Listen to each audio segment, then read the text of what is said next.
यथार्थ लगता है। मेरे साथ है अभी ब्यूटी। नाम बताया, मैंने पूछा नाम क्या है, कहती ब्यूटी। क्या नाम है? ब्यूटी। ब्यूटी का नाम आराध्या है वैसे, घौर मुलबॉल अंत सीधे सुयाज।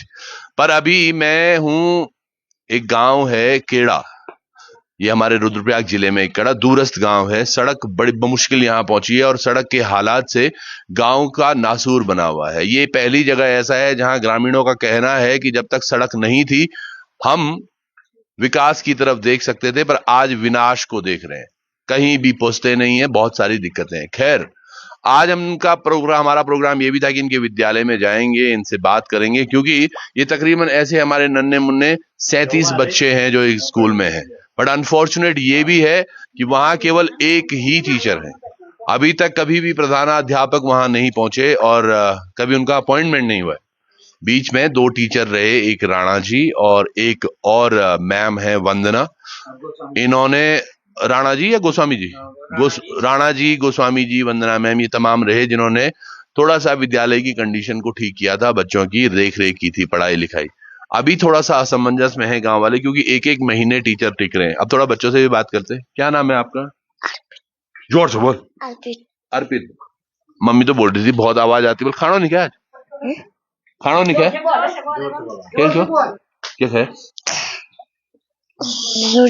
सूजी। अर्पित के क्लास में छो? 4 में छो? नहीं यार, छोटू जाओ तू 4 में। आप कौन सी क्लास में?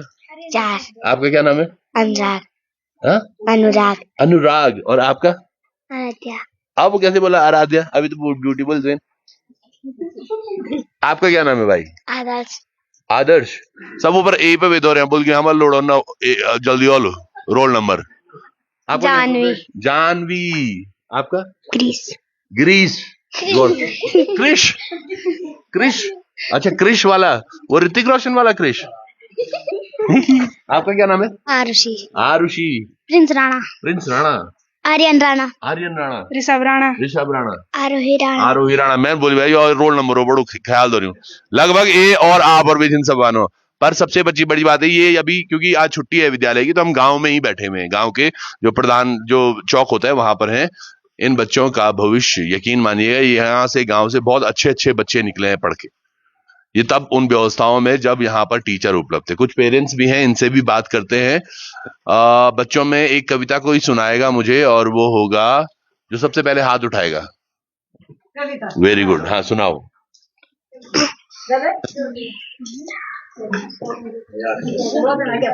जबर तो याद करता हूँ मेरा मन करता है। हाँ मन करता है। पापा कहते बनो डॉक्टर, माँ कहती इंजीनियर। अरे इधर बढ़िया कविता है। पापा कहते इंजीनियर, माँ डॉक्टर। अब सुनो। पापा कहते बनो डॉक्टर, माँ कहती इंजीनियर, भैया कहते इससे अच्छा सीखो तुम कंप्यूटर, चाचा कहते बनो प्रोफेसर, चाची कहती अफसर, दीदी कहती आगे चलकर बनना तुम्हें कलेक्टर, बाबा कहते फोन में जब मैं नाम कमाओ, दीदी कहती घर में रहकर उद्योग लगाओ। सबकी अलग अलग अभिलाषा, सबका आमना नाता, लेकिन मेरी मन की उलझन कोई समझ ना पाता। क्या बात। तो क्या बनना चाहते हो आप? पुलिस। देखा, सबने अलग अलग बोला। और ये आजकल के बच्चों की मनोज, बहुत अच्छी कविता जिसने भी लिखी होगी, यकीनन जो कविताएं हैं ना, हर कोई आपको एक प्रेशर करता है। बच्चों का जिंदगी हमने ऐसे बना दी, एक फुटबॉल जो बड़े से ग्राउंड में झूल रही है, और उसपे 11 खिलाड़ी यहाँ से, 11 खिलाड़ी वहां से कोशिश कर रहे हैं एक तरफ से दूसरी तरफ उसको ले जाने के लिए, पर वो गोल, वो बेचारा फुटबॉल समझ नहीं पा रहा कि कहाँ जाऊं मैं। बहुत अच्छी कविता। आपका नाम क्या बताया आपने? प्रिंस राणा। अब तो आपकी बारी भी है। सर्दी आए ठंड के बहने, सर्दी आए ठंड के बहने वर्दी आए, सबने ला दी ढेर से कपड़े, चाहे दुबले चाहे तगड़े, नाक सभी की लाल, सिगड़ी सबकी चाल हो गई, ठिठुर रहे गए, डोल रहे हैं, हाफ रहे हैं, धूप में दौड़ो तो भी सर्दी, छाव में बैठो तो भी बिस्तर के अंदर भी सर्दी, बिस्तर के बाहर सर्दी, घर में सर्दी, पैर में सर्दी, सर में इतनी सर्दी किसने करती अंडे की जम जाए वर्दी, सारे बदन में ठिठुरन बढ़ती जा रहा है मौसम बेदर्दी। क्या बात है, कितनी शानदार है। आप ये समझिएगा, एक चीज है जो मैंने आपको एक दिन पहले भी दिखाया था, एक विद्यालय में हम गए थे बड़ब, यही सामने ही वो गांव है, और वहां के बच्चे भी ऐसे, मतलब आप इशारा करो, मैं पहले वहां भी बोला था और अभी यहाँ भी बोल रहा हूँ। आप देहरादून, दिल्ली या के बच्चों के पास में अगर कैमरा लेके जाऊं ना यार, इस तरह से माइक करूं ना, उनकी आवाज नहीं आएगी, लेकिन हमारे बच्चे तुरंत बोलते हैं। सुनाओ।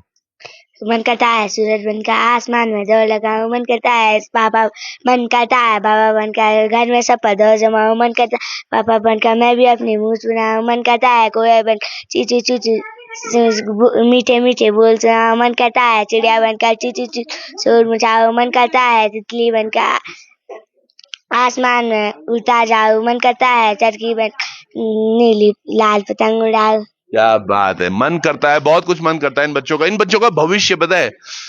आज हमारे नेताओं की अनफॉर्चुनेटली मैं ये बता रहा हूं, क्लस्टर स्कीम्स जो करी हैं, ये बच्चे एक ही विद्यालय में 37 बच्चे हैं और एक टीचर है।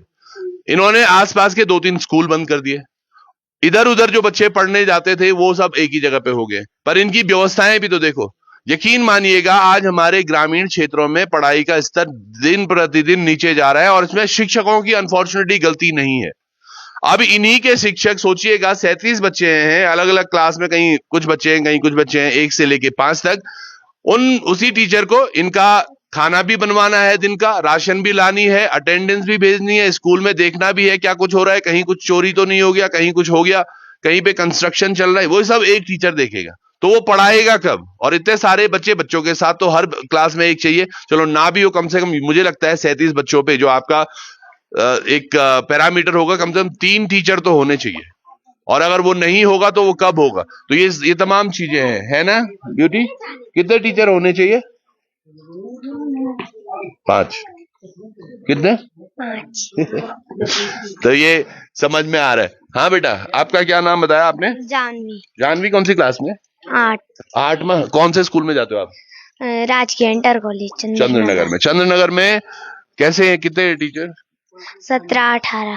17-18 टीचर है। और आपकी सीनियर क्लासेस में कुछ लेक्चरर ठीक है सब? जी। चलिए अब थोड़ा पेरेंट्स से बात करते हैं और समझते हैं कि क्या कुछ हो रहा है। आओ साहब नमस्कार। यानी आप आंगनबाड़ी भी जीवल कंची आंगनबाड़ी में बच्चा कंचिन आंगनबाड़ी में तो ठीक छ न यो कि दाजिन बच्चा स्कूल में टोटल प्राइमरी में। हाँ। प्राथमिक विद्यालय केड़ा में 47 बच्चे लगभग 47 पिछला साल तो ज्यादा थे। हाँ। इस साल कम हो गए होंगे। नहीं अब एक चीज है जी, आप जैसे ये बच्चों को तमाम देखते हो एक आंगनबाड़ी में भी, तो कितनी आफत आती है, क्योंकि अलग अलग काम भी तो बहुत है। सरकार ने एक्स्ट्रा काम भी बहुत दे रखे हैं। हाँ। जैसे ये है हो गया बीएलओ का हो गया। हाँ। अपना स्कूल पहले आंगनबाड़ी स्कूल ही कब लगाएगी उसका, तो आज इधर आओ कल उधर जाओ, आज ट्रेनिंग है कल मीटिंग है, सामान ले जाओ, आज ये है खजूर चिप्स है कल राशन है, सरान ढुलान कुछ है नहीं। वैसे हमारा तो ऐसे ही चलता रहता है। स्कूल कब लगाना हमने, कब पढ़ाना बच्चों को? मानिएगा सच में ये चीजें ये आंगनबाड़ी कार्य करती हैं, लेकिन साथ के साथ समझिएगा वो टीचर की भी क्या हालत हो रही है। बड़ा भी स्कूल में एक अध्यापिका से हमारी बात हुई थी, उसके आंसू आ रहे थे। वो 6वीं 7वीं 8वीं में एक इकलौती टीचर थी। वो कहती है मेरे पेट में दर्द होता है, मैं छुट्टी नहीं ले पाती हूँ। और इनके स्कूल में भी ऐसे होता है, अगर वो टीचर की एक दिन तबीयत खराब होगी तो वो कैसे आएगी? यहाँ पे भी एक ही टीचर है। ये तो हमारा बड़ा दुर्भाग्य है कि यहाँ पे बच्चे छात्र संख्या ज्यादा है और टीचर नहीं है। अस्थायी प्लीज मतलब हम रिक्वेस्ट करते हैं शिक्षा मंत्री माननीय धन सिंह रावत जी से कि हमारे स्कूल में केड़ा प्राथमिक विद्यालय में कि अस्थायी मतलब प्रधान अध्यापक जो होते हैं, प्रधान अध्यापक की नियुक्ति करा दें। प्लीज रिक्वेस्ट शिक्षा मंत्री से विशेष रिक्वेस्ट है, क्योंकि हमारे बच्चों का भविष्य बिल्कुल नहीं, ये बात बिल्कुल सही है, बिल्कुल नहीं है, आगे नहीं बढ़ पाएंगे बच्चे। बच्चों में है जुनून है, इंटेलिजेंट है बच्चे, लेकिन उनको गाइड करने के लिए नहीं है। जब बच्चों को ये होना चाहिए। और धन सिंह रावत जी से बात की है इन्होंने, समझिएगा एक मातृशक्ति जो चाहती है कि उनके बच्चों का भला हो, शिक्षा मंत्री अच्छे हो, तमाम चीजें हैं। एक बड़े सजग पेरेंट भी हैं यहाँ पे। इनका कहना है मेरा बच्चा सर पढ़ता अच्छा है, लेकिन क्या करूं मैं बड़ा चिंतित हूं उसको लेकर। धन्यवाद आपका। कि जैसे हमने मुद्दा तो जीएससी चंदनगर का भी था, वहाँ पे लेक्चरर नहीं है। मैंने कल गुर्जी लोगों से भी निवेदन किया था कि अगर हमारे चौहान जी आ रहे तो स्कूल में भेजूं, तो उन्होंने वो किया कि आप भेज सकते हैं। तो आज दुर्भाग्य वही है, छुट्टी है। प्राइमरी में भी जीएससी चंदनगर में भी, वहाँ पे भी कमी है। जीएससी चंदनगर में है, पीटीआई जी नहीं है, बरसों से नहीं है। हमारे 5 साल गुजर गए, हमारे प्राइमरी स्कूल में प्रधानाचार्य नहीं है। एक मैडम से एक स्कूल नहीं चल, 5 क्लास एक मैडम नहीं चला सकती। कम से कम 3 टीचर वहाँ पे होने चाहिए। बिल्कुल 3 टीचर वहाँ पे होने चाहिए। जैसे कि वहाँ पे जैसे कि बच्चा वॉलीबॉल खेलेगा, फुटबॉल खेलेगा, वो चीज तो बहुत दूर की बात है। पर जो बैठ के पढ़ाई कर ले, वो बैठ के पढ़ाई कर दे, तो टीचरों की बहुत कमी है। अब प्रधान अध्यापक जो होता है स्कूल का मेन, वो 5 साल से नहीं है। राणा जी के जाने के बाद यहाँ पे नहीं है। गोस्वामी जी थे, वंदना मैडम थी, अच्छी व्यवस्था थी, अच्छे बच्चा पढ़ते थे वहाँ पे। तो ये कमी है में कि और दिन पर दिन बच्चों की संख्या कम हो रही है, वो प्राइवेट स्कूल में जा रहे हैं। हमारे पास उतने पैसे नहीं, रोजगार नहीं है, तो पैसे कहाँ से आएगा। बिल्कुल प्राइवेट स्कूल अगस्त मुनि पोखरी हम भेज नहीं सकते। क्यों भेज रहे हैं प्राइवेट स्कूल? मतलब क्या है, मतलब कहाँ से भेजेंगे? क्या रोजगार है इनके पास? बड़ी मुश्किल से इन्होंने गाड़ी कहीं से जुगाड़ करके ये गाड़ी चलाते, गांव तक वो पहुंच ही नहीं पाती। आज तक वो गांव नहीं आई गाड़ी, तो क्या करेंगे ये? इनके भविष्य का, इनके बच्चों के भविष्य का, ये जो गांव में लोग हैं, अगर यहाँ किसी की तबीयत खराब हो जाए, आप खड़ी चढ़ाइए यहाँ से, डंडी कंडी पे के अलावा और नहीं ले जा सकते आप। और लेके भी कहां जाएंगे? सोचिए ना, कल कंडारा से एक गाड़ी गिरी थी नीचे, तो अगस्त मुनि उनको लेके जाया गया, प्राइमरी उपचार के बाद रेफर करके फिर रुद्रप्रयाग ले जाना पड़ा। वो तो मां राजराजेश्वरी की बड़ी कृपा थी कंडारा के उन तमाम लोगों पे जो गाड़ी में सवार थे और ज्यादा चोट नहीं उन्हें आई। अगर कुछ बड़ा हादसा होता तो हमारे पास उपचार के लिए केंद्र भी नहीं है, स्वास्थ्य केंद्र।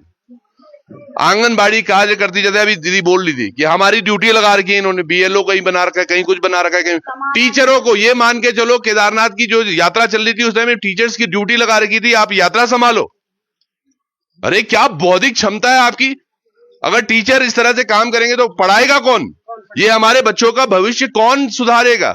और ये बड़े बड़े लोगों को सोचने कौन से दिमाग में क्या करते हैं। मुझे याद है ये गैरसैंण सत्र जो पिछली बार का था, आपको ध्यान होगा कि गैरसैंण सत्र में हम नहीं जाएंगे, नेताओं ने कहा, क्योंकि वहां बर्फ गिरती है। और उसके बाद धन सिंह रावत जी और इनकी टीम यहां से ये फिनलैंड गए, फिनलैंड स्विट्जरलैंड का टूर, जहां बर्फ ही बर्फ होती है, वहां गए कि वहां हम एजुकेशन देख के आएंगे। अरे क्या सीखा तुमने वहां के एजुकेशन से? हमारे बच्चे तो आज भी वैसे ही हैं, अलग अलग तरीके से चीजें हो रही है, लेकिन पैसे खपाने वाली सारी योजनाएं हैं, पर ये धरातल पर काम नहीं हो रहा। जैसे मैं अपने जो हमारा स्वास्थ्य केंद्र चंदनगर में है, तो वहां पे एक मैडम थी, चेतना मैडम, जो डिलीवरी केस जो चंदनगर में होता था, उसके जाने के बाद हमारे हॉस्पिटल के वो बुरे हाल हैं कि रुद्रप्रयाग एक गरीब आदमी कहाँ जाएगा, नहीं है उसके पैसे, बुकिंग कहाँ से करेगा, गाड़ी नहीं दे सकता। वो 3000 श्रीनगर देहरादून जाओ, वहां पे एक्सरे मशीन है, उस चलाने के लिए कोई आदमी नहीं है। वो हमारे माननीय विधायक मनोज रावत जी ने दी थी पहले, वहां पे रखी है, वो एक शोकेस में पैक है, उसे चलाने के लिए नहीं। हॉस्पिटल की दुर्दशा है, वही चंदनगर स्कूल का वो हाल है। तो ये जो आपके माननीय, आपने ये माननीय बड़ा लगाते हैं आप, लेकिन तो ये माननीय विधायक को आपने बोला नहीं कि यहाँ कुछ व्यवस्था नहीं, ये रख दिया यहाँ? तो वही सत्ता में वो थे, जब तक वो चला, सत्ता से वो हट गए तो वो देखने के लिए कोई नहीं है। जो सत्ता में आएगा वो बोलता सरकार उसकी। ये मेरे को बड़ा लगता है साहब, हम सत्ता में नहीं है, हम विपक्ष में, हम कर भी क्या सकते हैं। अभी फिर उठ रहे तो फिर कांग्रेस को तो उठना ही नहीं चाहिए कि जब तुम विपक्ष में ही बैठने जा रहे हो तो आप दोबारा क्यों प्रयास कर रहे हो? आपको नहीं लगता ऐसा? मुद्दे वही है, स्वास्थ्य, शिक्षा, रोजगार, शिक्षा।